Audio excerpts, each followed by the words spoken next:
మరి 5వ మాసంలో ఈ 5 మాసంలో చాలా ఎండలుగా మరి ఉన్నప్పటికీ కూడా దేవుడు మనల్ని ఎంతగానో కాచి కాపాడాడు. ఎందుకంటే ఆయన ఆరోగ్యకరమైన రెక్కల కింద మనల్ని కాచి కాపాడి మరి ఆఖరి రోజు వరకు కూడా 5వ మాసంలో నడిపించిన దేవునికి స్తోత్రం చెబుదామా? హల్లెలూయా.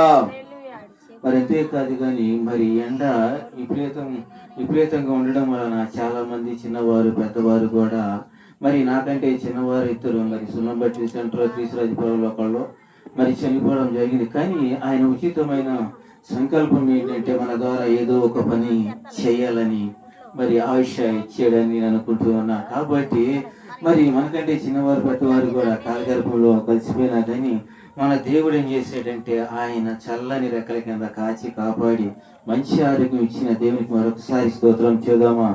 హల్లెలూయా. మరి ఈరోజు చిన్న ప్రార్థన చేసుకొని మనం వాక్య భాగంలోకి వెళదామని ఆశపడుతూ ఉన్నా. స్తోత్రములు స్తోత్రములు స్తోత్రములు ప్రభు మహాపరిశుద్ధుడా, ప్రేమ గల మా తండ్రి, ఇదిగో నాయన ఇప్పుడు వరకు నీ సజీవమైన రెక్కల కింద కాచి కాపాడి ప్రభా నా తండ్రి అయ్యా ఎవరికి లేని భాగ్యమును నా తండ్రి ఇదిగో ప్రభా మీరు మాకు ఇచ్చారు. అందును బట్టి నీకు వందనాలు రాజా. ఇదిగో నాయన అయ్యా ఇదిగో ప్రభా నాయన ఇదిగో ప్రభా నాయన నిలబడుచుండగా నా తండ్రి ఇదిగో ప్రభా ప్రేమ పూరుడా ఇదిగో నాయన అయ్యా నాలో మీరుండి మాట్లాడండి ప్రభా. ఎందుకంటే నేను చెప్తే ఎవరు వినరు కానీ ప్రభా నా తండ్రి అయ్యా ప్రభా నాయన మీరు చెప్తే ప్రతి ఒక్కరు కూడా వింటారు నాయన. ఇదిగో ప్రభా ఈ వాక్యం అనే విత్తనం ప్రభా నా తండ్రి ఇదిగో నాయన తెలుసుండగా ప్రభా నా తండ్రి అయ్యా ప్రతి ఒక్కరి హృదయంలో కూడా నీరు కట్టి ఫలింపచేసి నా తండ్రి నూరంతలుగా ఆశీర్వదించమని ఇదిగో ప్రభా నాయన మానవుడి జ్ఞానం మరుగుపరిచి నీ పరలోక జ్ఞానాన్ని అనుగ్రహించమని యేసు అతి పరిశుద్ధ శక్తి కలిగిన నామములో అడుగుచున్నాము తండ్రి, ఆమేన్. మరి ఈరోజు వాక్య భాగము మరి ఒక మిషనరీ గురించి మాట్లాడాలని ఆశ కలిగి ఉన్న ఆయన పేరు డేవిడ్ లివింగ్ స్టాన్. ఆయన ఒక చరిత్ర సృష్టించాడనమాట. ఆఫ్రికా ఖండంలో ఆయన నేను దేవుని సేవ చేయాలని ఒక పట్టుదలతో మరి వెళ్ళినప్పుడు మరి చాలా ఇబ్బందులు కలిగినా కానీ ఆయన ఎనగా తిరగని వీరుడుగా మరి సేవ చేశాడు. అయితే ఆయన గురించి కొన్ని మాటలు తెలుసుకున్నాం. కాబట్టి ఆఫ్రికా ఖండంలో ఆయన ద్వారా 70% మంది మారారంట. కాబట్టి అక్కడ ఆయన ఒక మిషనరీ, అందుట్లో ఆయన డాక్టరు, ఒక మిలిటరీ అన్నమాట. కాబట్టి ఈయన మరి నేనేంటంటే ఏదైనాను ప్రజల కొరకు దేవుని మాటలు అందించాలని ఒక ఆసక్తితో నిండుకొని ఏం చేశాడంటే మరి మనుషులను మరి తినేవారి దగ్గర ఏమంటారు నరమాస భక్షకులు అనేది. కాబట్టి ఆ భక్షుల దగ్గరికి వెళ్ళినప్పుడు తను మరి ప్రార్థన చేస్తూ ఉన్నాడంట ఒక గదిలో. మరి అంతకుముందు చాలా మంది వెళ్ళినప్పుడు మరి అక్కడ నుంచి వచ్చిన వాళ్ళు తిరిగి వచ్చిన వాళ్ళు ఎవరో కూడా లేరు. కానీ మరి డేవిడ్ లివింగ్ స్టాన్ మరి వెళ్ళినప్పుడు ఆయన ప్రార్థన చేస్తూ ఉన్నప్పుడు మరి అందరూ కూడా ఇంటి చుట్టూ మరి అక్కడ ప్రజలు ఏం చేశారంటే అప్పటి వరకు కూడా చాలా నల్లగా ఉన్న మనుషులు మాంసం తిన్నారు. అయితే వీళ్ళకి ఏం ఆశ కలిగిందంటే ఈ లివింగ్ స్టార్ చూసినప్పుడు ఈయన ఎర్రగా ఉన్నాడు, చాలా బాగున్నాడు, కాబట్టి ఇతని మాంసం చాలా బాగుంటుందని చెప్పి వాళ్ళొక ఆశ కలిగి ఏం చేశారంటే ఆయన ప్రార్థన చేస్తున్న ఒక గది దగ్గరికి వెళ్ళి చుట్టూ ఒక పాక ఉందంట. ఆ పాకలో మోకరించి ప్రార్థన చేస్తూ ఉన్నాడంట. ప్రార్థన చేస్తూ ఉన్నప్పుడు చుట్టూ కూడా అనేక మంది వచ్చేసి మనకి మంచి ఆహారం దొరికింది, ఎర్ర మనిషి దొరికాడు, మనకి ఇంకా రుచి వేరుగా ఉంటుందని వాళ్ళ ఆలోచనలో వాళ్ళు ఉన్నారు. కానీ వాళ్ళు ఎప్పుడైతే మరి తనను పట్టుకోని చంపాలని చూశారో అప్పుడు వాళ్ళ పట్టుకుంటానికి వెళ్ళారంట. వాళ్ళు ఎప్పుడైతే పట్టుకుంటానికి వెళ్ళారో వాళ్ళకు ఒక కరెంట్ షాక్ లాగా కొట్టిందంట. కరెంట్ షాక్ లాగా కొట్టేపటికి ఆ వచ్చిన ఇంటి చుట్టూ కూడా ఆ మనుషులు చాలా దూరంలో పడిపోయారంట. అయితే వీళ్ళు అనుకున్నారంట, అరే మనం అనుకున్నది ఒకటి, ఇక్కడ జరిగింది ఒకటి, కానీ ఈయన నిజంగా దేవుడే అని చెప్పి వీళ్ళు ఏం చేశారంటే కొన్ని రోజుల తర్వాత ఆయన దగ్గరికి వచ్చి, అయ్యా మేము దగ్గరికి ఇలా వచ్చాము, ఇలా మేము తిందాం అనుకున్నాము ఆశతో, కానీ నిన్ను పట్టుకోగానే ఒక కరెంట్ షాక్ అనేది మాకు తగిలింది, కాబట్టి నువ్వు మాకు దేవుడివే అన్నారంట. అప్పుడు సామాన్యంగా మనుషుడు ఏం చేస్తారు, పొంగిపోతారు.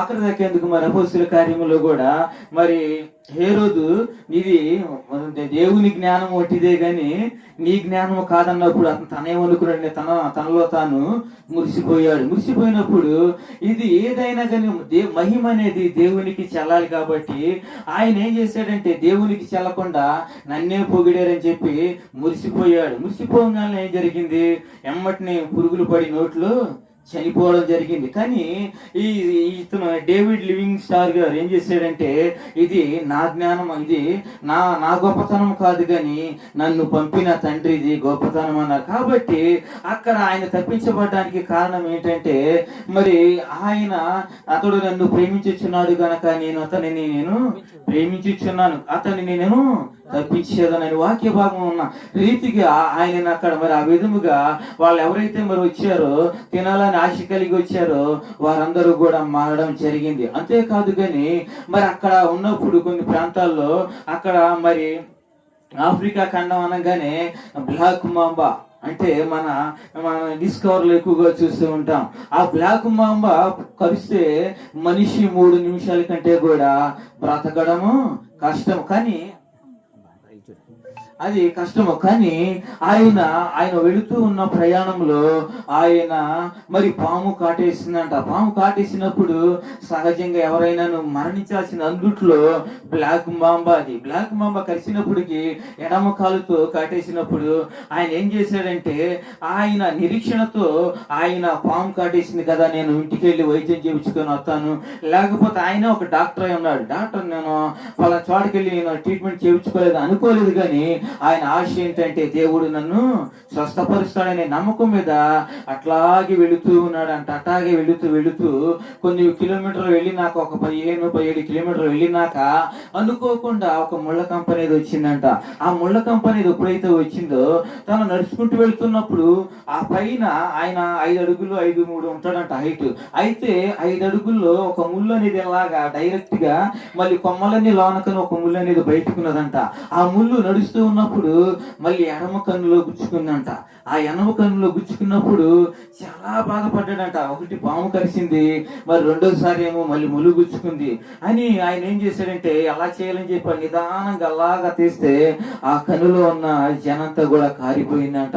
కానీ అప్పుడు కూడా ఆయన విశ్వాసాన్ని వదిలిపెట్టలా. కానీ మనం ఏం చేస్తామంటే చిన్న దెబ్బ తగలంగానే ఇంకేం దేవుడు మనకి ఎదురు దెబ్బ తగిలితేనే మనము సహజంగా ఏం చేస్తామంటే వచ్చేవారమైనా వెళ్ళొచ్చు, బ్రతికి బాగుంటే మరి ఇంకోసారి వెళ్ళొచ్చు మనం అనుకుంటాము. కానీ ఆ లివింగ్ స్టార్ గారు అలా అనుకోలేదు. కాబట్టి కొంత దూరం అట్టాగా వెళుతూ ఉన్నాడంట. అట్లాగే ప్రయాణం చేస్తూ అక్కడ సువార్త చెప్పుకుంటూ మళ్ళీ ఆఫ్రికా ఖండంలోనే అదొక గ్రామాలు ఉంటాయి కదా, ఆ గ్రామంలోకి వెళ్ళి చెబుతూ ఉన్నప్పుడు సువార్త అక్కడికి వెళ్ళినప్పుడు అక్కడంతా చిరుతలు ఫారెస్ట్ అంట. అది ఫారెస్ట్ అయితే ఎడమ కాలు దెబ్బతింది, ఎడమ కన్ను దెబ్బతింది, ఎడమ జబ్బన్న ఏం చేసింది ఆయన కూర్చున్న ప్రాంతంలో ప్రార్థన చేసి వచ్చేసాడంట. అలా వస్తూ ఒక చోట విశ్రాంతిగా కూర్చున్నాడంట. ఆ విశ్రాంతిగా కూర్చున్నప్పుడు పంజాతో కొట్టిందంట పులి. అది మరి మీరు దాంట్లో డేవిడ్ లివింగ్ స్టార్ అని గుర్తే మరి ఆయన చరిత్ర అంతా మీకు బయటకు వస్తూ ఉంటది. ఏదో చెబుతున్నాడు మనం విన్నామని కాదు, కానీ ఎందుకంటే వీళ్ళ త్యాగాల వల్లనే మరి ఇన్ని త్యాగాలు చేసినా కానీ మనిషిలో మార్పు అనేది కనబడడం. అయితే ఈ పంజాతో కొట్టినప్పుడు ఈ జబ్బని తెనబాలంతా పీకెళ్ళిపోయిందంట. కానీ అప్పుడు కూడా ఆయన నిరాశ చెందలా. కానీ నేను ఇంకా ఏదో చేయాలి అని దేవుడికి సువార్త చేయాలి, దేవుళ్ళు ఇంకా బలంగా నేను ఎదగాలని చెప్పి సువార్త నేను అందించాలి. ఎందుకంటే దేవుడు నన్ను పుట్టించింది ఆయన మాటలు తెలియపరచడానికి నేను ఒక సత్యాన్ని తెలుసుకున్నాడు. అలాగా కొన్ని గ్రామాలు వెళ్ళినాక అనుకోకుండా ఒక రోజు ఇంటికి వెళ్ళాడంట. ఇంటికి వెళ్ళినప్పుడు తన భార్య గుర్తుపట్టలేకపోయిందంట. మరి కాలు చూస్తేనేమో బాగాల, మరి కన్ను చూస్తేనేమో బాగాల, మరి మనిషి ఇంట్లో ఎలా ఉన్నాడు, మరి అన్నమాల భాగం చూస్తేనేమో ఎలా ఉన్నాడు నా భర్త. అందుట్లో ఇంకోటి ఏంటంటే ఆయన ఆఫ్రికా ఖండం ఎప్పుడైతే వెళ్ళాడు అక్కడ సేవ చేసేటప్పుడు బాగా నల్లగా అయిపోయాడంట. చాలా చాలా ఎర్రని వాడు, చక్కని వాడు, బహునేత్రములు గలవాడు. కానీ ఇప్పుడు ఏమైపోయిందంటే అందమంతా కూడా ఆయనకి పోయింది. కాబట్టి తన భార్య గుర్తుపట్టలేదంట. అప్పుడు ఆయన మరి భార్య భర్తలో ఉన్నప్పుడు కొన్ని కొన్ని ఇంట్లో ఏమేమి ఉంటాయో, కొన్ని స్విచ్లు అనేవి ఏముంటాయో, అక్కడ కొన్ని మీటర్లు ఏముంటాయో వాళ్ళకి తెలుసు కదా. నేను ఇది ఈ రోజు ఇలా పెట్టేస్తున్నానని చెప్పి కొన్ని మాటలు తెలియపరిచినప్పుడు ఈ మాటలు ఇంట్లోకి వెళ్ళి చెప్పినప్పుడు తను గుర్తుపెట్టిందంట. అమ్మయ్య నువ్వేనా, నేను గుర్తుపట్టలేకపోయానా అన్నాడంట. అంత విధిగా మరి తను మారిపోయాడు. కానీ దేవుని సేవని వదిలిపెట్ల. కానీ ఇవన్నీ ఇంటూ ఉన్నప్పుడు నాకు ఒక ఆలోచన కలిగింది. అరే ఇంత సేవ చేశాడు కాబట్టి ఈయన గురించి చాలా బైబిల్లో మాటలు కొన్ని ఉండే ఉంటాయని చెప్పి నేను కొన్ని మాటలు 3 అధ్యాయాలు రాయడం జరిగింది. కాబట్టి నాకు గుర్తుగా ఉంటే మంచిదని చెప్పి మరి మార్కు సువార్త 16వ అధ్యాయము మరి 18వ వచనం చదవమని దేవుని పేరట మనం చేస్తూ ఉన్నా. దేవుని నామ స్తోత్రము కలుగును గాక. పాములను ఎత్తి పట్టుకుందురు, మరణకరమైనది ఏది తాగినను వారికి హాని చేయదు. దేవుని నామ స్తోత్రము కలుగును గాక.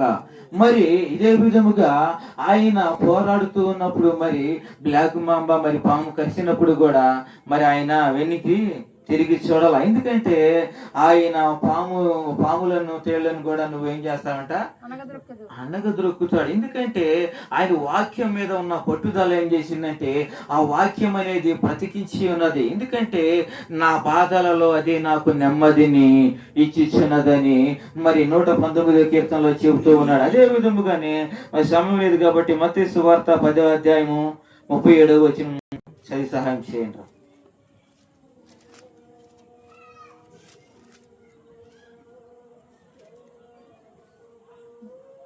మత్తయి సువార్త చాప్టర్ 10 and verse 37. తన సిలువను ఎత్తుకొని 37 బాగారు. తండ్రినైనను తల్లినైనను నాకంటే ఎక్కువగా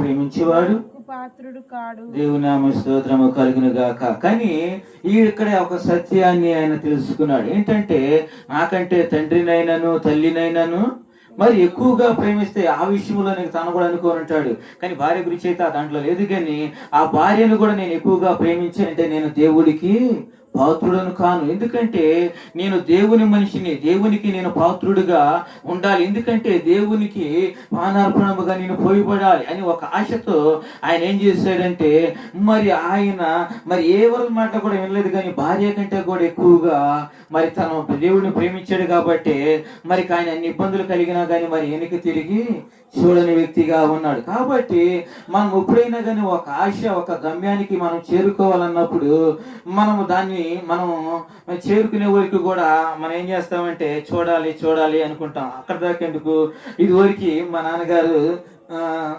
కృష్ణ ఫ్యాన్స్ అనమాట, హీరో కృష్ణ గారు. అయితే ఒక సినిమాకి తీసుకెళ్ళినప్పుడు ఆ సినిమాలో బొమ్మ పడిపోయింది అనుకో, అరే ఏం జరిగిందో ఫస్ట్ ఏం జరిగిందో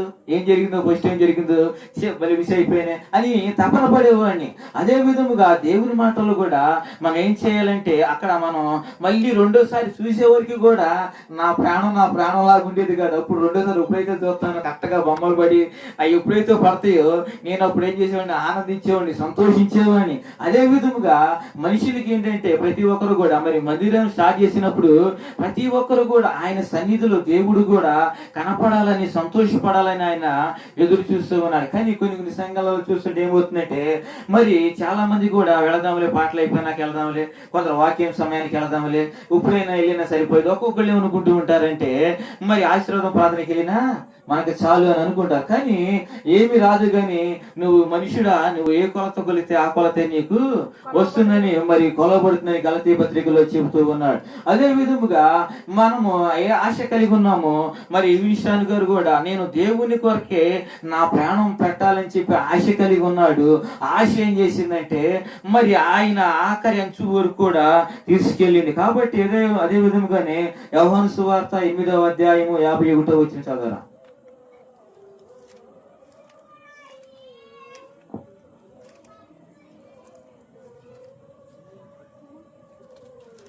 యోహాను సువార్త చాప్టర్ 8 వర్స్ 51.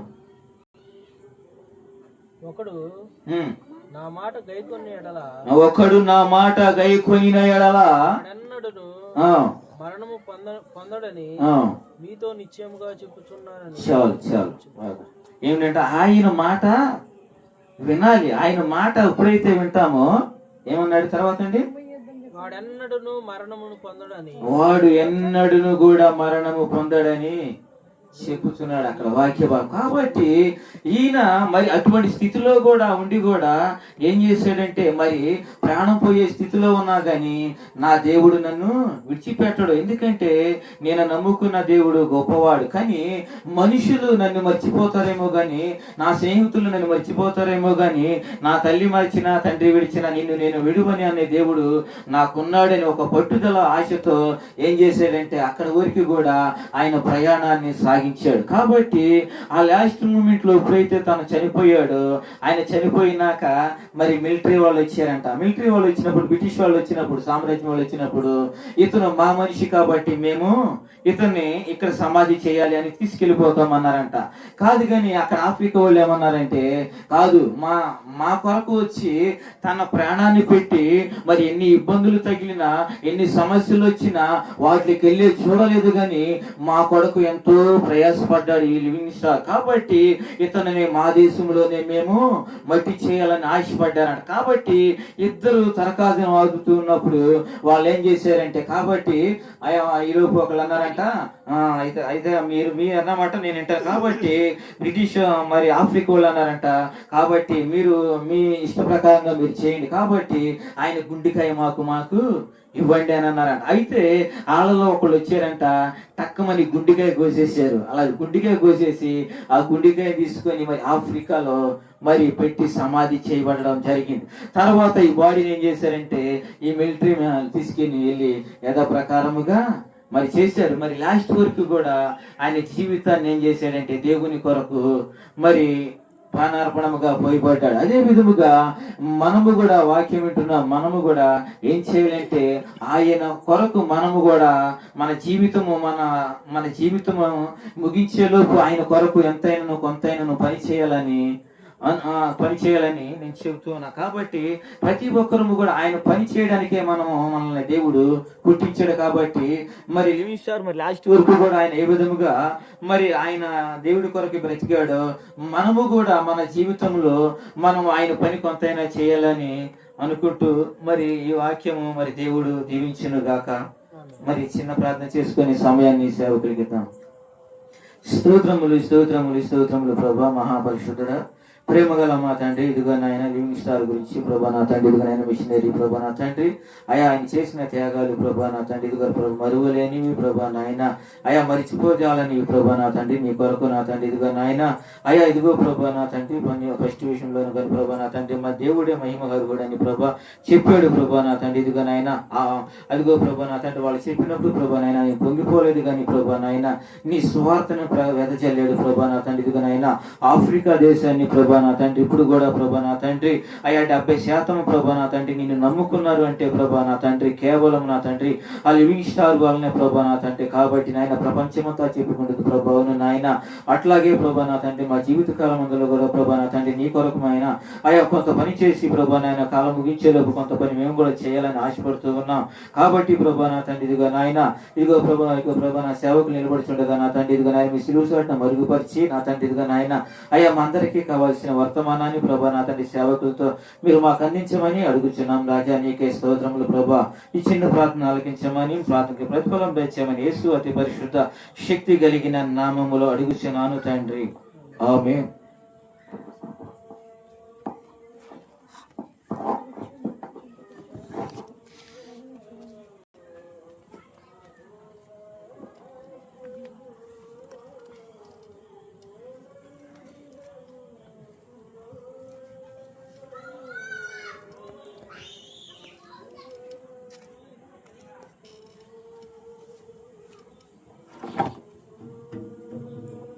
స్తోత్రం, హల్లెలూయా. మరి దేవుడు ఒక కృపను బట్టి ఈ 2025-26 సంవత్సరం జనవరి మొదలుకొని మరి మే నెల వరకు దేవుని కాపుదల ఇచ్చాడు కదా. అవునా? నమ్మిన వారు దేవుని స్తోత్రం. హల్లెలూయా. హల్లెలూయా. దేవుడు ఎంతైనా నమ్మదగిన వాడు, ఆయన విడిచిపెట్టేవాడు కాదు. పిల్లరా, గత పోయిన వారం రాలేదు కదా మేము, అంటే వాతావరణాన్ని బట్టి రాలేకపోయాం. ఇది ఇప్పుడు దేవుని సంగమా శుక్రవారం దేవుడు మహాకృపను బట్టి దేవుడు సంపూర్ణమైన స్వస్థత ఇచ్చాడు.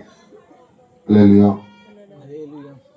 గుంటూరు పెళ్ళికెళ్తా బంద్ రోడ్డు మీద జనరల్ మెడికల్ షాప్ ఉంది.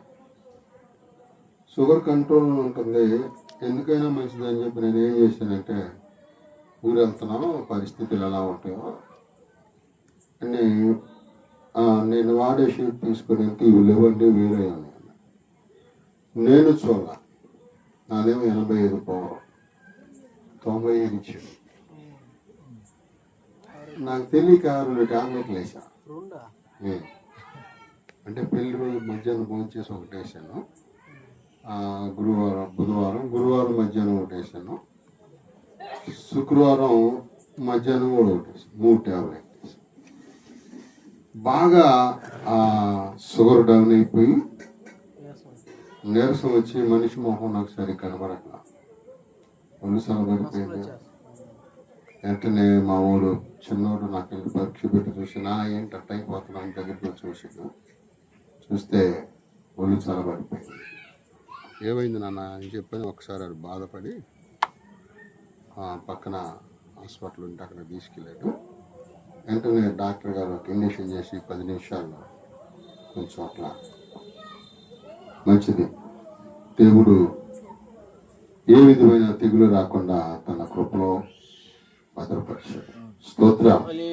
ఘనమైనవి నీ కార్యములు నా ఎడలా, స్థిరమైనవి నీ ఆలోచనలు నా యేసయ్యా. ఘనమైనవి నీ కార్యములు నా ఎడలా, స్థిరమైనవి నీ ఆలోచనలు నా యేసయ్యా. కృపలను పొందుతూ కృతజ్ఞత కలిగి స్తుతులర్పించుదను అన్నేలా. కృపలను పొందుతూ కృతజ్ఞత కలిగి స్తుతులర్పించుదను అన్నేలా. అనుదినము నీ అనుగ్రహమే ఆయుష్కాలము నీ వరమే. అనుగుణము నీ అనుగ్రహమే ఆయుష్కాలము నీ వరమే. ఘనమైనవి నీ కార్యములు నా ఎడలా. ఎంతైనా మన దేవుడు నమ్మదగిన దేవుడు. ఈ మే నెలలో టప టప టప టప చాలా మంది వెళ్ళిపోయారు. స్తోత్రం. మా కోడల మేనమామ అంటే మా ఏపరాల అన్నయ్య కరీంనగర్లో చనిపోతే ఆయన సింగనారామాయణ చేసుకున్నాడు. సరే మేము ఆదివారం ఆరాధన చూసుకొని శనివారం నైటు విజయవాడ వేసుకొచ్చారు. మా బామ్మ నేను వెనకాల కూడా ఇచ్చారు, బావా నేను వస్తాను రారా అన్న. తోలోడికి సెక ఎక్కువ ఉంటుంది, వెనకాల కూర్చున్నోడికి ఎక్కువ ఉంటుందా? వెనకాల కూర్చున్నాడు కానీ ఏమైంది, గొల్లపూడి వచ్చినాక ఆపబండి అంటున్నాడు. ఏమైంది నీకు దెయ్యం పట్టిందా అన్న. అట్ట కాదు నువ్వు బండి ఆపే ముందు అంటున్నాడు. ఒరే బాబు ఇది ఏమైందని చెప్పి బండి పక్కన తీసి బండి ఆప పక్క దూకి చెట్టు కిందకి వెళ్ళిపోయి అబ్బా అని అంటున్నాడు.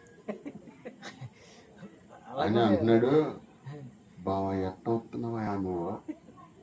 స్తోత్రం.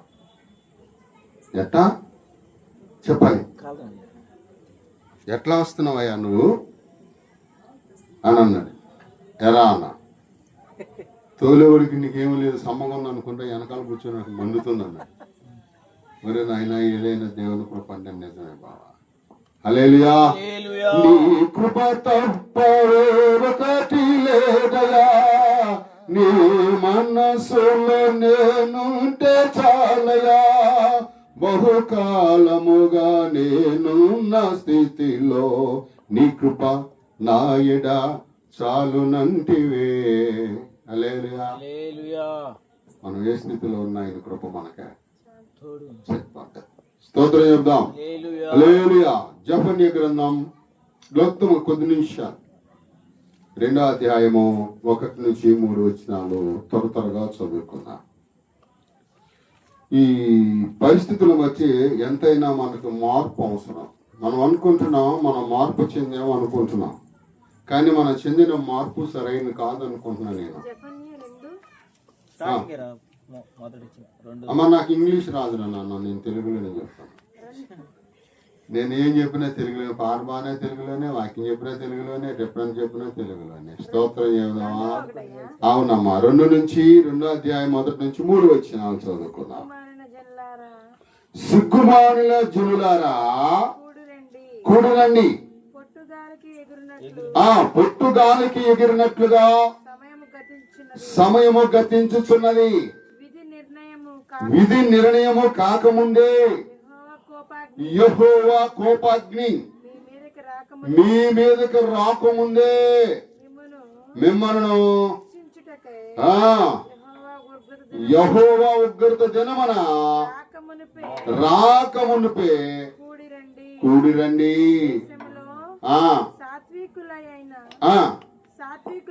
సాత్వికులై ఆయన న్యాయ విధులను అనుసరించుచు సమస్త దీనులారా యెహోవాను వెదుకుడి, మీరు వెదికి వినయము గలవారై నీతిని అనుసరించిన ఎడల. చెప్పండి. 1-3 వచనాలమ్మా. 2వ అధ్యాయం 1-3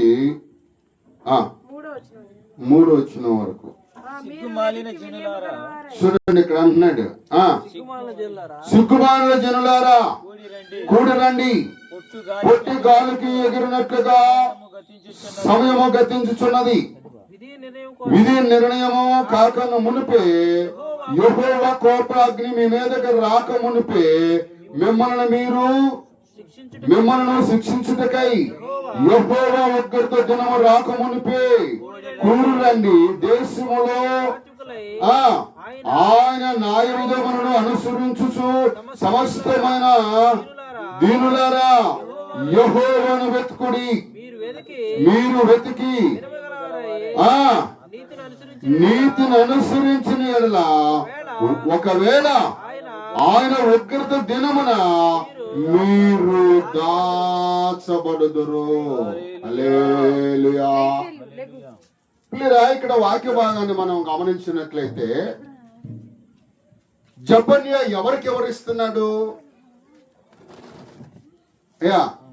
ఈ జెఫన్యా భక్తుడు ఎవరికి ఎవరిస్తున్నాడు అని మనం ఆలోచన చేస్తే, అక్కడున్న ఇశ్రాయేలు సిగ్గుమానుల జనులారా, మొదటి నుండి మీ ప్రవర్తన దేవుని ఎదుట సరిగ్గా లేదు. మీరు అనుకుంటున్నారు మేము దేవుని బిడ్డలం అనుకుంటున్నారు. మీరు అనుకుంటున్నారు మా పితరుడు అబ్రహాముకున్న క్రియలు మీలో ఉన్నాయా?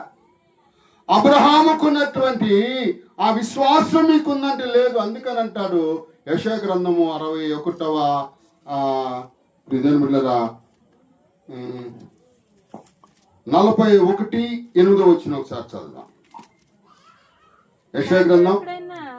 నా స్నేహితుడైన నా సేవకుడైన ఇశ్రాయేలారా, నేను ఏర్పరచుకున్న యాకోబు. ఎవరంట? అబ్రహాం ఎలా ఉన్నాడు? దేవుడికి స్నేహితుడై ఉన్నాడు. నువ్వెవరిని ప్రేమిస్తున్నావు? లోకంలో దేన్ని అనుసరిస్తున్నావు? దేని బట్టి నడుస్తూ ఉన్నావు? ఈ యొక్క మరి అంత్య దినాలలో ప్రియ దేవుని సంగమా, నువ్వు మారు మనసు పొంది దేవుని ఎడల విశ్వాసముతో ఆయన ఎదుగు వచ్చిన ఆపద కాలమున ఉగ్రత దినమున నువ్వు దాచబడతావు. దేవునికి లోబడిన ఎడల అంత్య దినాలలో ఆ ఉగ్రత నుంచి తప్పించబడతావు. ఎందుకు చెప్తున్నానంటే ఈ నెలలో ఏప్రిల్ నెల కంటే ఈ నెలలో ఎక్కువ మంది చనిపోయారు. మా పేటలో నిగ్గురుపురం ఉన్నాయి, పక్కన కొత్తగా గృహం కట్టుకున్నారు. వాళ్ళు గృహప్రవేశం చేసి 6 నెలలు ఏమైంది. అయితే పిల్లరా, ఆ కుటుంబ యజమానుడు ఎండకి ఎక్కడికో పని మీద బయటికి వెళ్ళి వచ్చాడు. ఎండ దెబ్బ తగిలి 2 రోజులు ఇంట్లో ఉన్నాడు. తన శరీరం తనకు సహకరించలేక అంతే సంగతి. హల్లెలూయా. మనల్ని దేవుడు ఎలా ఉంచాడంట? ఇశ్రాయేలును కూడా సజీవుల లెక్కలో ఉంచాడు. అందుకంటే ఇశ్రాయేలుని కాపాడేవాడు కొనుకడు, ఆయన కునికి రాదంట. ఇంక నిద్ర వస్తుందా? ఇంకొంచెంసేపు నేను చెప్పాను అనుకోండి, వాక్యం చెప్పాలి, కునికి వస్తుందే. అయ్యగారు మా కళ్ళు మంటలు పడుతూనే మేము అట్లా పడుకొని వాక్యం వింటాం కానీ నుంచొని మీకు కాళ్ళు నొప్పులు పుడితే కూర్చొని వాక్యం చెప్పండి. అలాంటి జనరేషన్ త్వరలో రామవుతుంది. మనకు అర్థం కావట్లేదండి లోకంలో జరిగే పరిణామాలు. నేను బాగానే ఉన్నాను నాకేంటి అనుకుంటున్నాం, కానీ జరిగేటువంటి ఉగ్రత దినమున మనకి ఏమి ఎక్కడెక్కడేమో అర్థం జరుగుతుందో అర్థం కావట్లా. ఇప్పుడు తాడు చెట్లు వచ్చిన నుప్పురం ఎక్కడి నుంచి వచ్చి ఉంటుంది ఆలోచించండి. తాడి చెట్లు మన ఈ మధ్య ఒక వీడియో చూశాను నేను, ఈ నెలలో జరిగింది. ఒక కుటుంబం అంట ఆ పిల్లడికి పెళ్లి సంబంధానికి అని వెళ్ళారు. పెళ్లి సంబంధానికి వెళ్ళి అట్లా ఇంట్లో వాళ్ళు కాలు కడుక్కున్నారు, వాళ్ళు ఆహ్వానించారు, మంచినీళ్ళు తాగుతున్నారు. ఫోన్ వచ్చిందప్ప మీ ఇల్లు అంతా తగలబడిపోయిందని. కారణం ఏంటయ్యా అంటే వాళ్ళ ఇంటికి అవతల కొద్దిగా దూరంలో తాడి చెట్టు ఉంది. ఆ తాడి చెట్లునంట మరి ఎక్కడ ఎలాగ నుప్పు రగులుకుందో ఎవరికి తెలియదు, కానీ గట్టిగా గాలి వీచినప్పుడు ఆ రవ్వ మెల్లిగా గడ్డి వాము మీద పడిందంట. అక్కడ తాగిందా? ఆగలేదు. ధనము కాలిపోయాయి, వెండి బంగారాలు పోయాయి, సమస్తము కోల్పోయాడు. కారణం ఏమై ఉంటుందయ్యా అంటే వారు దేవుని బిడ్డలే, రక్షణ పొందిన వారే, ప్రార్థన చేసిన వారే. ఎందుకంటాడు ప్రకటన గ్రంథం 3:1 నుంచి కొన్ని వచ్చినాలు త్వరగా చదువు, ఎక్కడ నిలబడి మీకు వచ్చినాలు చూపిస్తాం. ప్రకటన గ్రంథం 3:1 నుంచి. సంగపు దూతకు ఇలాగ రాయము, 7 నక్షత్రములను దేవుని 7 ఆత్మలను గలవాడు చెప్పు సంగతులేమనగా నీ క్రియలను. హల్లెలూయా. ఎవరికి చెప్తున్నాడు? సంఘానికి చెబుతున్నాను అక్కడ. హల్లెలూయా. అంటే ఇప్పుడు సంఘంలో ఏమి లేదని, మారు మనసు పొందిన వారు లేరు, సరిగ్గా దేవుని అనుసరించేవారు లేరు, దేవుని ఆరాధించేవారు లేరు. ఇప్పుడు అంతా భక్తి ఏమైపోయింది అంటే ఫ్యాషనల్ అయిపోయింది. భక్తి అంతా కూడా నువ్వు కాలేజీ బుక్ పట్టుకెళ్తున్నారు. బైబిల్ 2 ఏళ్ళ తిట్ట పట్టుకొని, అదేమన్నా ఫ్యాషన్ బుక్, అదేమన్నా కథల బుక్క, చరిత్ర. హల్లెలూయా. చరిత్రాత్మకమైన గ్రంథం. అంత జాగ్రత్తగా పట్టుకోవాలి. అది పట్టుకోవటానికి ముందు భయం కావాలి. ఎలాంటిదంట, ఒక ఆఫీసులో లాజర్ అన్న ఆయన, తర్వాత సూర్యనారాయణ ఆయన పేరు.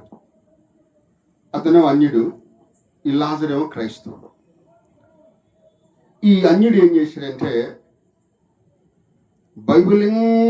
ఆ బైబిల్ అడుగుని ఎక్కడో పెట్టి ఆ బైబిల్ అన్ని పుస్తకాలు పెట్టాడంట. ఒరే లాజరా, మీ బైబిల్ ఏంటి అడుగుని ఉంది అన్నాడంట. అయ్యా ఏం చెప్పమంటావయ్యా, మా బైబిల్ భూమికి పునాది అన్నాడంట. సవాల్ ఏమన్నాడు? ఈడేంటి అట్ట అంటున్నాడని బైబిల్ పైన పెట్టాడంట. బైబిల్ పెట్టి ఇప్పుడు పైన ఉంది ఏంటంటే తలమానికి అన్నాడంట. హల్లెలూయా. ఏంటంట? తలమానికం. తర్వాత ఎట్ట కాదని చెప్పిన అన్నిటికీ దూరంగా పెట్టాడంట. ఇప్పుడు మరి దూరంగా పడేసిన ఏమంటారంటే అది అన్నిట్లో కలిసి బుక్ కాదంటే పరిశుద్ధమైన గ్రంథం. స్తోత్రం. హల్లెలూయా. పరిశుద్ధుడా ఓ పరిశుద్ధుడా యేసు నీకే స్తోత్రములు. పరిశుద్ధుడా ఓ పరిశుద్ధుడా యేసు నీకే స్తోత్రములు. మహాగణుడా మహోన్నతుడా. హల్లెలూయా. ఎవరంట? పరిశుద్ధుడు. ఈ పరిశుద్ధుని ఆరాధించేటప్పుడు ఆ పరిశుద్ధమైన గ్రంథాన్ని నువ్వు భయభక్తులతో పట్టుకోవాలి. నీ ఇష్టానుసారంగా దాన్ని తాకటానికి వీలు లేదు. పూర్వకాలంలో ఈ బైబిల్ మన చేతికి రానప్పుడు అసలు గ్రంథం అన్నిట్లో మొదట పుస్తకం ఏదై ఉంటుంది అంటారు? మొదటి గ్రంథం అనియా, ఏబు అనియా బైబిల్లో. మొదటి గ్రంథం ఏబు గ్రంథం. అన్ని గ్రంథాల్లో దొరికిన బుక్ గ్రంథం ఏదయ్యా అంటే ఏబు గ్రంథం. మరి ఎందుకు ముందు పెట్టలేదు? బాగోదు కనుక ఆది అంటే ప్రారంభం. ఇది బాగుంటుందని చెప్పని పండితులు ఏం చేశారంటే ఆది కాండం ముందు పెట్టారు. ముందు మొట్టమొదటిగా దొరికిన చరిత్ర ఏంటంటే ఏబు చరిత్ర. స్తోత్రం. హల్లెలూయా. దేవుని బిడ్డలారా, ఈ గ్రంథాన్ని మన చేతికి రానప్పుడు అంట వాళ్ళు ఏం చేశారంటే ఈ పచ్చి మానులు ఉన్నాయా, ఆ మానులు మధ్యకు చీల్చి దాని మీద ఒక మేకు తీసుకుని అక్షరాలు కొట్టేవాళ్ళంట. అక్షరాలు కొట్టి ముద్దు ఎండిపోయిన తర్వాత దాని మీద ఇంకు రాసి తెల్ల పేపర్ మీద కొట్టేవాళ్ళంట. ఇట్లాగా అప్పుడు అక్షరాలు ఆ పేపర్ మీద పడే. సరే, ఆ పేపర్ను ఆధారంగా చేసుకొని యూదులు ఏం చేసేవాళ్ళంటే మన పెన్ను కాదు, వాళ్ళ వాడే కలం వేరు, ఇంకు. ఆ యొక్క చర్మపు చుట్టల మీద రాసేటప్పుడు యెహోవా అని పేరు వచ్చింది అనుకోండి, ఆ కలం అక్కడ పడేసి తలార స్నానం చేసి అప్పుడు ఆ మాటను శ్రద్ధగా రాసేవాళ్ళంట. ఇప్పుడు ఉన్నారు అలాంటి వాళ్ళు ఎవరన్నా? అరే, ప్రార్థన చేసేటప్పుడు దేవానికి స్తోత్రం అంటేనే పాసినోడితేనే దేవుని స్తుతిస్తావు, కానీ కనీసం నోరు పుక్కలు ఇచ్చుకో. ఆయన నామము పరిశుద్ధమైనది. ఆయన నామాన్ని వ్యర్థంగా మనము ఆరాధించడానికి కుదరదు. ఎందుకంటే పిల్లరా, ఇశ్రాయేలు చేసిన పని అదే. ఇశ్రాయేలు చేసిన పని అదే. అక్కడంతా ఉన్నారు, ఇదిగో నీ క్రియలు నేను ఎరుగుదును. నువ్వు జీవిస్తున్నావని పేరు మాత్రమే నీకున్నది, కానీ నువ్వు మృతుడవే. ఏ విషయంలో మృతుడివి? మారు మనసు పొందామనే గర్వము నీకుంది, కానీ మారు మనసుకు తగినటువంటి ఫలము నీలో కనపడలేదు. స్తోత్రం. అందుకంటాడు చోట ఏమంటాడంటే ప్రభు, మారు మనసుకు తగిన ఫలము ఫలించుడి. అది మనలో ఉందా? అందుకే ప్రభు అన్నాడు, నా రాకడి దినాల్లో విశ్వాసము నేను కనుక్కుందునా. ఎంత చక్కని మాట ప్రభు చెప్పాడు. ఆయన సర్వాంతరాన్ని, సర్వ సృష్టికర్త అనేటువంటి దేవుడు. అందుకంటాడు చూడండి, యెషయా గ్రంథం 13:13 త్వరగా వెళ్ళిపోతాం. యెషయా గ్రంథం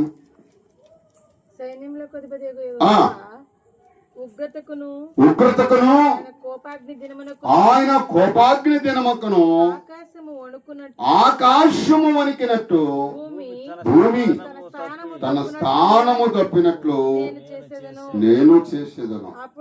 అప్పుడు తరమబడుచున్న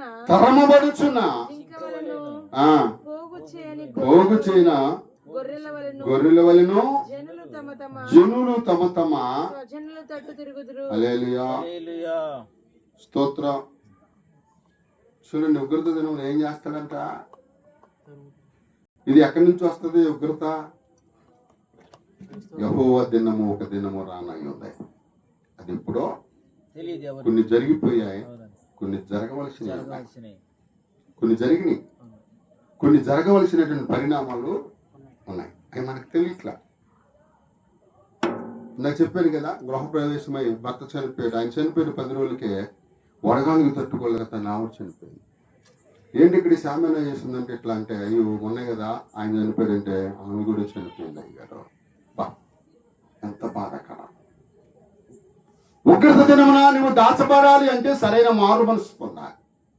ఉగ్రత దినమున దేవుడి రెక్కల నీడలో సురక్షితంగా ఉండాలంటే సరైన మారు మనసు మనకు కావాలి. ఆ మారు మనసు అంటే ఏంటి?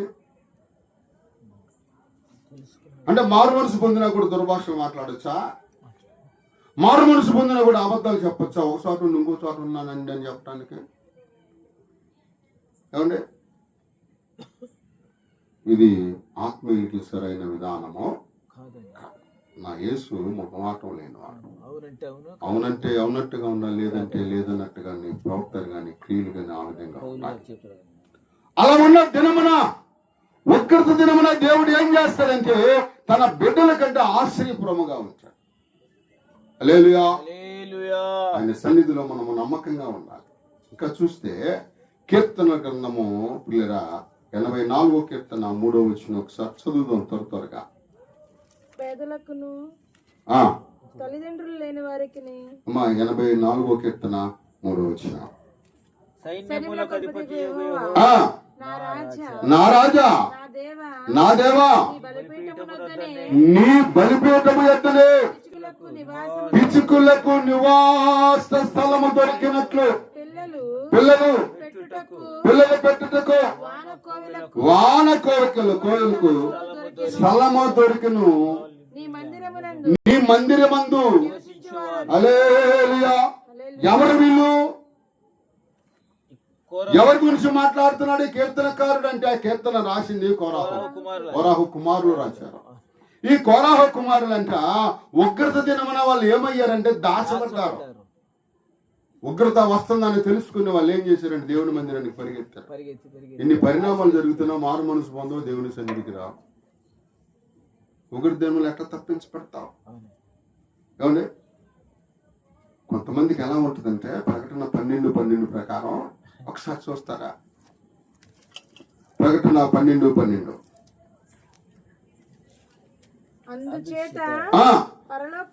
అందుచేత పరలోకమా పరలోక నివాసులారా ఉత్సాహించుడి. భూమి సముద్రమా మీకు శ్రమ. అపవాది తనకు సమయము కొంచెమేనని తెలుసుకొని బహు క్రోధము గలవాడై ఏనట దేవుడు వారికి సమయము కొంచెమే ఇచ్చాడు. కానీ వారిని ఎవరు పోషిస్తున్నారు? మనమేనండి. ఒకటి చెప్పమంటే ఇంకోటి చెప్తున్నాం. అవునా? కొంతమంది అంటారు, ఒకసారి నేను వేరే వాళ్ళతో వెళ్ళినప్పుడు ఆ బండి మీద స్నేహితులతో వెళ్ళినప్పుడు వాళ్ళు ఫోన్ ఇచ్చినప్పుడు అంటారు, బండి వెనకాల ఉంటాడు వీడు, ఫోన్ నాకు ఇస్తాడు, అన్నా ఫోన్ ఛార్జింగ్ పెట్టి వెళ్ళాడని చెప్పి. బండి వెళ్తుంది, శబ్దం వినపడుతుంది, ఆరాలు నిలబడుతున్నాయి, ఎట్ట చెప్పను?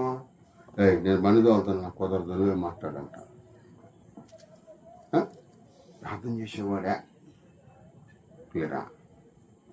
నా ఛార్జింగ్ పెట్టి వెళ్ళాడని నాకు చెప్పు అంటున్నాడు. నేను బండి తోలుతాను, నువ్వే చెప్పాను. మళ్ళీ చెప్పనండి దిగుతాంట. అందుకని ఏమన్నా బండి తోలుతుంది వాస్తవమే, అందుకని నేను అన్నా స్తోత్రం. మనం అటువంటి చెప్పటానికి ప్రభువు తెలుసు. అందుకని నీ క్రియలు నేను ఎరుగుతాను, నీ క్రియలు బట్టి నీ కార్యం చేస్తాను అంటున్నాడు. ఇక్కడ చూస్తే ఈ ముగ్గురు కుమారులు ఏమంటున్నారు? పిచ్చుకలతో పోల్చుకున్నారంట. పిచ్చుక ఎంత ఉంటుంది ఏమండి? అవునా? అంత కూడా ఉంటుందో ఉండదో తెలియదు. 6 అడుగుల అజానుభావాలు అంటే దేంతో పోల్చుకున్నారు? పిచ్చుక పిల్లతో పోల్చుకున్నారు. ఇక్కడ అంటున్నాడు, రాజా అయ్యా నీ గూటిలో పిచ్చుకలకు నివాసము దొరికను. పిచ్చుకల గురించి చిన్న మాట చెప్తాను. పిచ్చుకలు అంటే ఎక్కడ గూడు కడతాయి? పూరిళ్ళలో, తాటాకిళ్ళలో ఎక్కువ శాతం కడతాయి. కట్టిన వెంటనేనంట ఈ పిచ్చుక తన గూడులో కాపురం ఉండటానికి ఇష్టపడదంట. ఎందుకని అంటారు? గూడు కట్టి తన జతపక్షి దగ్గరికి వెళ్ళిద్దంట. నా యజమానుడా, నేను నివాసము చేయటానికి ఒక గూడు నేను కట్టుకున్నాను, ఒక్కసారి అది ఎలా ఉందో వచ్చి చూడు, దాంట్లో నేను నివాసము చేయటకు సరిపోతానో లేదో నువ్వు వచ్చి పరిశోధిస్తే ఆ గూట్లో నేను ఉంటానయ్యా అని ఈ ఆడపక్షి జతపక్షి దగ్గరికి వెళ్ళినప్పుడు అప్పుడంట ఆ పక్షి వచ్చి ఆ గూడును పరీక్షించి ఇక్కడ నీకు ఏ విధమైన ఉగ్రత హల్లెలూయా నీకు ఇక్కడ ఏ విధమైన కీడు లేదు. అంటే ఆ గూటిలో నివాసం చేయటానికి దేవుని చిత్తాన్ని కనుక్కుంది ఈ పక్ష. ఏ కార్యంలో అయినా దేవుని చిత్తాన్ని కనుక్కున్నావా? ఏ పని ప్రారంభించినా దేవుని చిత్తాన్ని జతపక్షితో నువ్వు సంభాషణ చేసావా? నీ ఆత్మ జీవితం ఎట్లా కట్టుకుంటున్నావు? ఏ విధమైన కట్టడాలతో కట్టబడుతున్నావు? ఇశ్రాయేలులకు కట్టడంలో బాగలేదు కనుక నాకు అంటున్నాడు, సిగ్గుమానుని జనలారా, ఒక్కరితో రానయ్యింది, ఇప్పుడైనా బుద్ధి తెచ్చుకోండి, మారు మనసు పొందండి, కూడి రండి. అందుకంటాడు యోబు గ్రంథం 22వ అధ్యాయం 23వ వచనంలో, యోబు గ్రంథం 22వ అధ్యాయం 23వ వచనంలో చక్కని మాట మాట్లాడతాడు. పిల్లరా,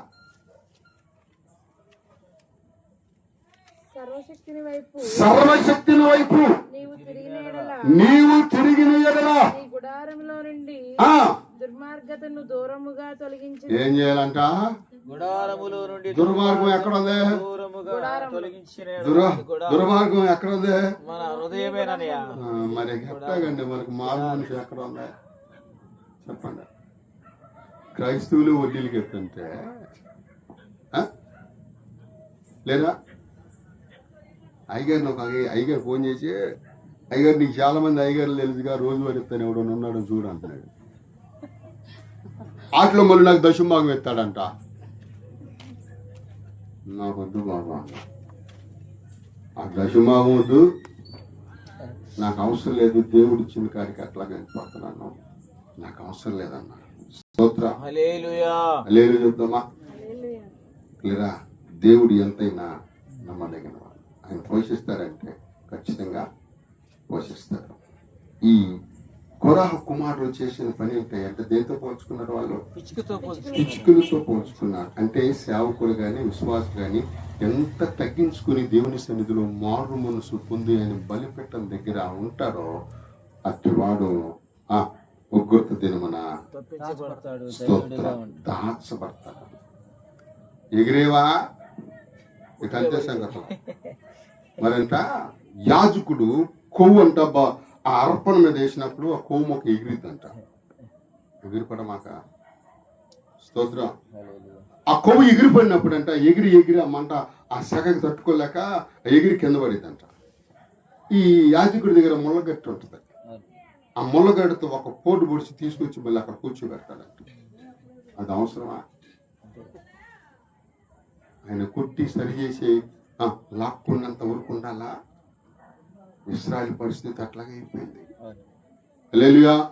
ముళ్ళగట్టు అంటే ఏంటంటారా? నేను తెచ్చుకోలేదులే, నా దగ్గర ఇంకొక ముళ్ళగట్టు ఉంది, అది కాదు మరి. స్తోత్రం. ముళ్ళగట్టు అంటే ఇదిగో మన చేతిలో ఉన్న బైబిలే. వాక్యం చేత పొడిచినప్పుడు సరిపడాలి. వాక్యము పొడవకుండా వాక్యమే మనల్ని సరిచేసేది. స్తోత్రం. ఈ రోజున మనము మనుషుడు రెండే విషయాలకు భయపడుతున్నాడు. ఒకటి మరణానికి, రెండోది మనుషుడికి భయపడుతున్నాడు. దేవునికి భయపడుతున్నావా? ఈ కోరాహు కుమారులు దేవునికి భయపడ్డారు. అలా భయపడడానికి గల కారణం ఏంటయ్యా అంటే వాళ్ళ నాయన కోరాహు అక్కడ ఉన్నటువంటి పనికిమాల జనాలతో సాంగత్యం చేసి దేవునికి విరోధమైన ప్రవర్తన కలిగి ఉన్నప్పుడు దేవుని ఉగ్రత వచ్చిందట. ఆ ఉగ్రత వచ్చినప్పుడు ఇదిగో మోషే ప్రార్థన చేస్తున్నప్పుడు కోరాహు కుమారులు ఒకడన్నాడు, ఇది నాన్న చెప్తే వెళ్ళలేదంట. ఓ నాయన నానేనట, మనమని వెళ్ళారండి అని చెప్పని ఉగ్రత దేవున పరిగెత్తారు దేవుని సన్నిధిలో. స్తోత్రం. పరిగెత్తి దేవుని పాదాలు పట్టుకున్నారు. దేవుని సన్నిధానంలో ఆయన దగ్గర ఉన్నారు. ప్రియదేవుని బిడ్డలారా, ఇది మీకు కావాలంటే ఈ చరిత్ర సంఖ్యాకాండం 16వ అధ్యాయం చదవని ఇంటికి వెళ్ళినాక సంఖ్యాకాండం 16వ అధ్యాయం చదివితే ఆ విషయాలు మనకు తెలుస్తూ ఉంటాయి. ఇంత తీవ్రమైనటువంటి ఎండ ఎందుకు అనుభవిస్తున్నాం మనం? ఎండకు మనుషులు ఎందుకు చనిపోతున్నారు? ఏమండి, మా బామ్మర్ చెప్పాను కదా, ఒక్క పూటన వెనకాల నుంచి దండం పెట్టేసాడు. నేను అన్నాను, మళ్ళీ వాళ్ళు అక్కడ ఆదరణ కూలికి కదరా మేము వెళ్తున్నాం వస్తామని. నేను రాను ఇల్లు అంటున్నాడు వాడు. నేను రాను ఎరా అన్నా, నేను రానుగా అన్నాడు వాడు. సరే నేను వెళ్తున్నాను, నన్ను వెళ్ళిపోబాబు, నీకు దండం పెడతాను. నేను రాను, మా అన్నయ్య అడిగితే నాకు ఇంట్లో బాగలేదని చెప్పి అంటున్నాడు. మా ఏప్రాల్ వాళ్ళ అన్నయ్యే మధ్యాహ్నం అక్కడ చూసుకొని కొద్దిగా చుట్టాలు వస్తే వాళ్ళతో మాట్లాడొచ్చి కొంచెం లేట్ అయింది. పిల్లరా ఇక్కడ చూసినట్లయితే సూర్యునికి భూమికి సమానమైన పాల్లో దేవుడు ఏం చేశాడంటే ఒక పొర్ర దేవుడు పెట్టాడు. ఓజోం అనే పొర. ఓజమైన పొర్ర పెట్టాడు. ఆ పొర ఎంతమంది ఉండొచ్చు? సుమారుగా ఎంతమంది ఉండొచ్చు?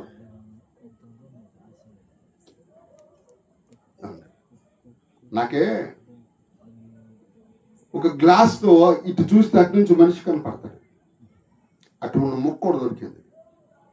నేను అనుకున్నాను దీని వెనకాల ఏదో వాక్యం పెట్టి బండికి లేదా కారుకు వెనకాల అంటిద్దాం అనుకుని ఏం చేశానంటే డ్రిల్కి మేకు బిగించేసి అటు ఇటు బెజ్జం పొడుతున్నా. అట్లా ఇదే ఎంత గట్టిగా ఉంటే దేవుడు ఏర్పాటు చేసిన ఓజోన్ పొర ఇంకెంత గట్టిగా ఉంటుంది. అది ఎందుకు పాడయ్యిందంటే మన అజ్ఞానం. క్లియర్. ఆ మనుషులు నాశనం అవటానికి ఏమొచ్చిందంటే ప్లాస్టిక్ వచ్చింది. డిస్పోజ్ తిని పడేస్తాం. భూమిలో దాన్ని బాధ పెడతాం. 100 సంవత్సరాలు అనేది కొడతాం. దాన్ని తగలబెడుతున్నాం. బండి బోరుకు వచ్చిన అట్టాగా వాడుతున్నాం. కాలుష్యం ఎక్కువైపోయింది. ట్రాఫిక్ ఎక్కువైపోయింది. వాహనాలు ఎక్కువైపోయాయి. ఆ పొగ ఆ ఓజోన్ మనకంటే అంటుకొని బెజ్జలు పడి అది ఎందుకు పెట్టాడు దేవుడు అంటే డైరెక్ట్ గా సూర్యకిరణాలు మన మీద పడకుండా ఉండటానికి. స్తోత్రం. విలాస కాలానికి విపరీతమైన బుద్ధులంట చెప్పాలి. విలాస కాలానికి విపరీతమైన బుద్ధులు. మానవుడు దేవుని సన్నిధానంలో దేవునికి నచ్చిన విధంగా జీవించట్లేదు. నిష్ఠారాజ్యం అయిపోయింది. ఓ మానవుడా ఎక్కడికి నీ ప్రయాణమో, ఎందాక నీ ప్రయాణమో, ఎక్కడికి నీ ప్రయాణమో, ఎందాక నీ ప్రయాణమో, పరిగెడుతున్నావా సాతానుతో. హల్లెలూయా. ఎవరితో? ఎవరితో? అందుకే అంటున్నాడు నువ్వు బ్రతుకున్నావని పేరు మాత్రమే నీకున్నగాని నీవు మృతుడివే. ప్రార్థన చేయలేనివాడు మృతుడు. బైబిల్ చదవలేనివాడు మృతుడు. దేవుని సన్నిధికి రాలేని చచ్చిన వాడితో సమానం. ఇంకెందుకు? ధనం సంపాదించుకో. అద్దాల మేళలో ఉండు. అవి ఎక్కడే ఉంటాయి. హల్లెలూయా. ఒకసారి అండి దేవుని శక్తిని మనం తక్కువ అంచనా వేయకూడదు. అటేపు నేను ప్రార్థనకి వెళ్ళేటువంటి సైడ్ లింగగూడు అనేది ఊరు పేరు. లింగగూడెం. ఈ లింగగూడులో మా మామగారు చెట్లు వ్యాపారం చేస్తాడు. అయ్యా నా ఎమ్మటే కొంచెం రా, నాకు బండి తోలతం రాదన్నాడు. ఓహో నీకు భలే బుక్ అయ్యాని నేను అనుకున్నా. చాలా దూరం వెళ్ళాలి. సరే రా అని చెప్పని తీసుకెళ్ళాను. ఆయన ఏమన్నాడంటే లోపలికి నువ్వు రాలేవు, ఇక్కడే ఉండు అన్నాడు. సరే అక్కడ కూర్చొని పేపర్ చదువుతూ ఉన్నా. నేను అక్కడే ఉన్నా. ఆర్షం ఫాదర్ లోపలికి వెళ్ళాడు. ఈ కరువు దినాల్లో పనులు లేవు. కొంతమంది తాగుబోతు మంది ఏం చేశారంటే చెట్టు చుట్టూ కూర్చొని వాళ్ళు ఏదో దుర్భాషలు మాట్లాడుకుంటారు. నేను కొంచెం ఎదరికి వెళ్ళిపోయా. మనకెందుకులే అని ఎదరికి వెళ్ళిపోయా. ఎదరికి వెళ్తే వాళ్ళు అంటున్నారు. ఒకడు మాట వినపడింది నాకు. అరే అయ్యగారి దగ్గర కానుకల డబ్బులు బోర్డులు ఉంటాయిరా, సుబ్బయ్య నువ్వు రా అని పిలిచిరాన్ని. నేను రా అన్నది. కింద ఒక కండవ పరిచి, పైన ఒక కండవ పరిచి. ఆయన అటు నుంచి వస్తున్నప్పుడు ఈయన పడుకోబెట్టి బోర్ నేడుతున్నా. ఇప్పుడు దాకా బాగానే ఉన్నాడు, అటు పడుకుంటే లేడుతున్నారేంటి అనుకున్నా నేను. పై గారికి అబ్బా బాగా ఏమైంది ఇందాక బాగానే ఉన్నారు కదా, జోకులు వేసుకుని నవ్వుకుంటున్నారు, ఇంతలోకి ఏమైందంట. అయ్యా ఇప్పుడు దాకా బాగానే ఉన్నాడయ్యా, ఇంటి దగ్గర నుంచి ఫోన్ వచ్చింది, మరి ఇంట్లో వీళ్ళు ఏం చెప్పారో ఏమోనో, అన్న స్పీడ్కి పడిపోయాడు, ప్రాణం లేదయ్యా, చచ్చిపోయాడు, వీడి కోసం ప్రార్థన చేయ అన్నాడు. ఆయన ఏమన్నాడు, ప్రభా ఈ సుబ్బయ్యని జ్ఞాపకం చేసుకుని ఆయన ఇప్పటి వరకు బాగానే ఉన్నాడు, నీ పిలుపు అందుకొని నీ సన్నిధానానికి చేరాడని ఎప్పుడు అన్నాడు. వీళ్ళు చిలకెళ్ళిపోయింది చెప్పండి మరి. అందుకని నా విలాస కాలానికి విపరీతమైన బుద్ధులు ఇయ్యే. ధనం సంపాదించాలని లోకాన్ని అడ్డు పెట్టుకున్నాం అనుకో, ప్రభువుగా ఆయనకు అసాధ్యమైంది ఏమన్నా, ఆయన దగ్గర లేనిదంటే ఏమనుందా? మనం అడగటం చేతగాక మారు మనసు సరైన విధానంలో నడవలేక మన జీవితాన్ని పాడు చేసుకుంటున్నాం. ఓజమును పొర పాడిపోయి డైరెక్ట్గా సూర్యకిరణాలు దేవుడు అంట దానికి అధికారం ఇచ్చాడంట. ఎటువంటి అధికారం ఇచ్చాడు చూడండి. ప్రకటన 16:8 నేను ముగిస్తాను. ప్రకటన 16:8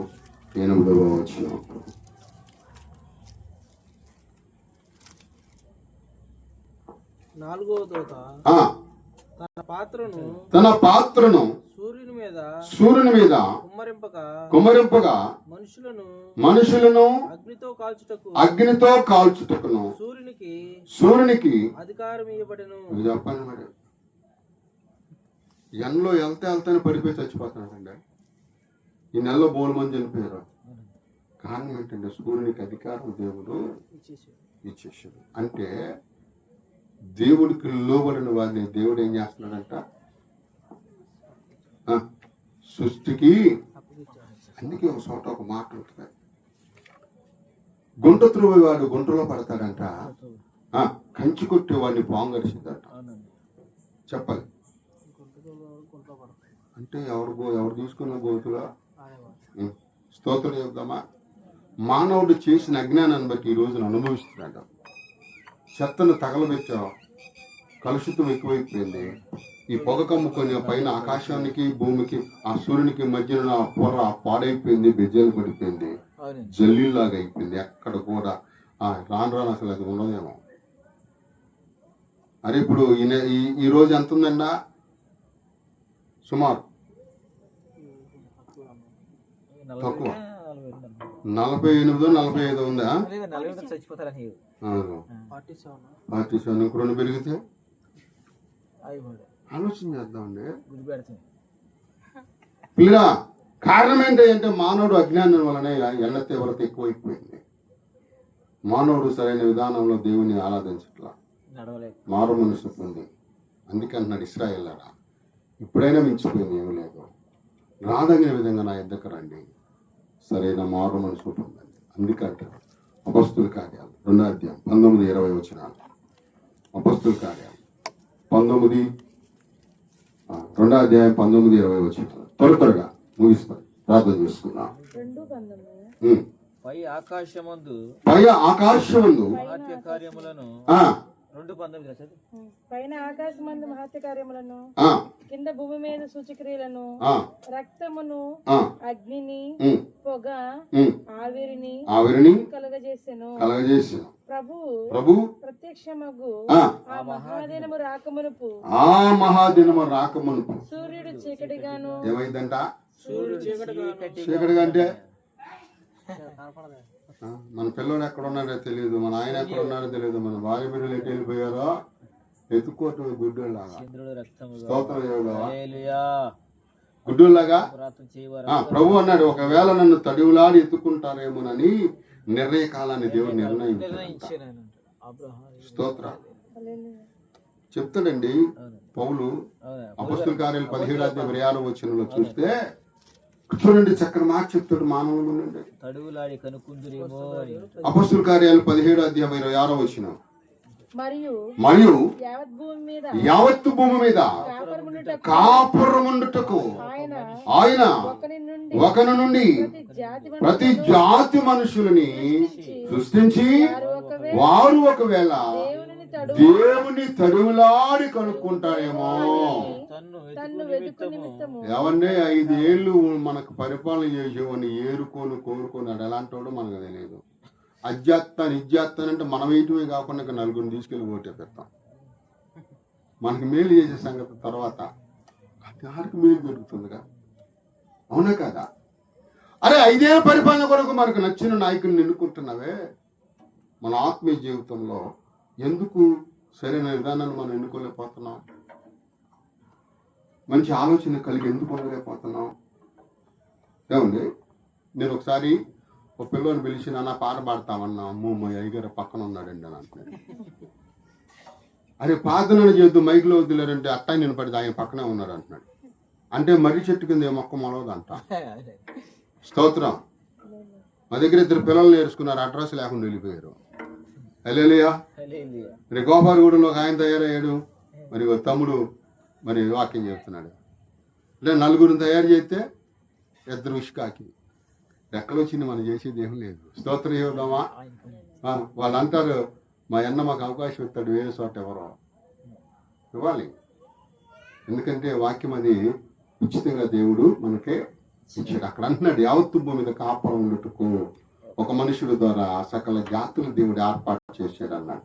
అక్కడ పౌలు ఎందుకు చెప్పాడు ఆ మాట అంటే, అది ఏథెన్స్ పట్టణంలో వాళ్ళంట ఎన్ని రోగాలు, ఎన్ని కీడులో, ఎన్ని బలహీనతలో, ఎన్ని వ్యాధులో అందరు దేవుళ్ళు మొక్కారంట, కానీ ఏ దేవుడు వాళ్ళకు మేలు చేయలేదు. అయితే వాళ్ళు ఏం చేశారంటే బలిపీఠం కట్టి, బలిపీఠానికి ఒక బ్యానర్ కట్టారట. మన పుట్టినరోజులకు పెళ్లిళ్ళకు బ్యానర్ కట్టానే జనాలకు తెలియచారు. వాళ్ళు ఏం చేశారంటే తెలియబడిన దేవుడు అది చూసాడు పౌలు, అని ఈ మాట భలే ఉందిరా, ఆ తెలియబడిన దేవుడు ఎవరో నేను చెప్తాను అన్న. స్తోత్రం. అక్కడికి వాళ్ళకి బాధ చేస్తే వాళ్ళు మార్పు చెందారు. ఈ చెదిరిపోయిన మనుషులు ఎవరు అనుకుంటున్నారు అమ్మా? ఎవరు అనుకుంటున్నారు? జలప్రలయం వచ్చిన తర్వాత బైబిల్లో ఒక ఆయన ఉన్నాడు మంచి, ఇంకొక ఆయన చెప్తారా? ఇంకా కయ్యోను 4 అధ్యాయంలోనే పోయాడు. స్తోత్రం.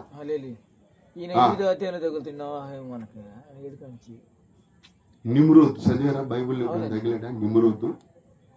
ఈ నిమ్రోద్ జలప్రలయం వచ్చిన తర్వాత ఈ నిమ్రోద్ ఎవరో కాదు, నోవహుకు మునిమనవడు. ఈ వ్యక్తి అంట జలప్రలయం వచ్చి పోయిన తర్వాత అక్కడున్న ప్రజలందరిని పోగేశాడంట. ఈసారి జలప్రలయం కదా దాని తాత వచ్చిన మనల్ని ఏం చేయకూడదని ఎత్తైన గోపురం కట్టాడంట. దేవుడు చూసేది కష్టం రా అనుకున్నాడు. మంచి మూమెంట్లో దేవుడు ఏం చేశాడంటే అక్కడికి వచ్చి భాషలు తారుమారు చేసి వాళ్ళందరూ చెదరగొట్టేశాడు. చెదిరిపోయిన వాళ్ళందరూ యావత్తు భూమి మీద కాపురం ఉండేటకు ఒక మనుషుల ద్వారా దేవుడు సకల జాతులను ఏర్పాటు చేశాడు. ఈ సకల జాతులు దేవుని మనుషులు ఒకవేళ తౌడులాని కడుక్కుంటారేమో, నీకు బండ దేవుడే, రాయ దేవుడే, రప్ప దేవుడే, పంది దేవుడే, కుక్క దేవుడే. అరే కొంతమంది చూస్తాను కుక్కకు బొట్టు పెడతారు, ఇది ఎక్కడ కర్మ. ఒక విషయం చెప్తాను గుర్తుపెట్టుకుని, క్రైస్తవుడు కుక్కను పెంచకూడదు తెలుసా మీకు? క్రైస్తవుడు కుక్కను పెంచకూడదు. ప్రకటనలో ఉంది, ఈసారి ఎప్పుడైనా చూపిస్తాను మీకు. క్రైస్తవుడు కుక్కను పెంచకూడదు. ప్రకటన గ్రంథంలో ఒకసారి చూపిస్తాను మీకు. దేవునికి లేరా కొంతమంది కుక్క కూడా అయ్యగారులు కూడా దేవుళ్ళు అయిపోతున్నారు ఈ మధ్య, తెలుసా మీకు? అయ్యగారులు భజన చేసేవాళ్ళు చాలా మంది ఉన్నారు. నా బ్యాగ్ మోయటా కూడా నేను ఇష్టపడను, ఒకళ్ళు మొత్తం లాక్కుంటాను ఇటీ అని. స్తోత్రం. మా పక్కన ఒక ఆయన ఉన్నాడు కోటేశ్వరరావు అని, ఆయన ఖర్జూర పళ్ళు అమ్ముతారు. ఇప్పుడు ఎలిమెంట్లు అమ్ముకుంటున్నాడు. ఈ ఖర్జూర పళ్ళు అమ్మేటప్పుడు ఈ రాజమండ్రి జాన్విషులు గారు ఉన్నారే, యువసన్న జాన్విషులే కాదు, నాకు పెళ్ళొద్దని చేసుకున్నాడు చూడండి, అర్థమైందా? నేను వివాహం చేసుకుని ఇట్టాను ఉంటానని మేము వివాహం చేసుకున్నాడు. జాన్విశ్రీ గారు కాదు ఆయన, యువసన్న జాన్విశ్రీ కాదు, ఇంకొక ఆయన. ఆయన్ని పెద్ద పోస్టర్ వేశారు. అక్కడికి వెళ్ళిపోయి కాళ్ళ మీద వంగి అయ్యా స్తోత్రం అయ్యా అంటున్నాడు. వాడి పనిహిమో అన్నాడు, దేవుడి కాళ్ళ మీద పడన్న. ఎవరి కాళ్ళ మీద అంటే అయ్యగారు కూడా అట్టాగా ఉన్నారు ఈ రోజున. అందుకనే మారు మనసు లేని మంద. అందుకని అంటున్నారు, ఏమంటున్నాడు? సిగ్గుమాలిన జనులారా స్తోత్ర. ఈ మాటలు దేవుడు దీవించుగా. ప్రార్థన చేసుకున్నాం పిల్లరా. మారు మనసు పొందినట్లయితే ఉగ్రత దినంలో దాచబడతాం. కొరాహ కుమారులు దాచబడ్డా క్షేమంగా ఉన్నారు.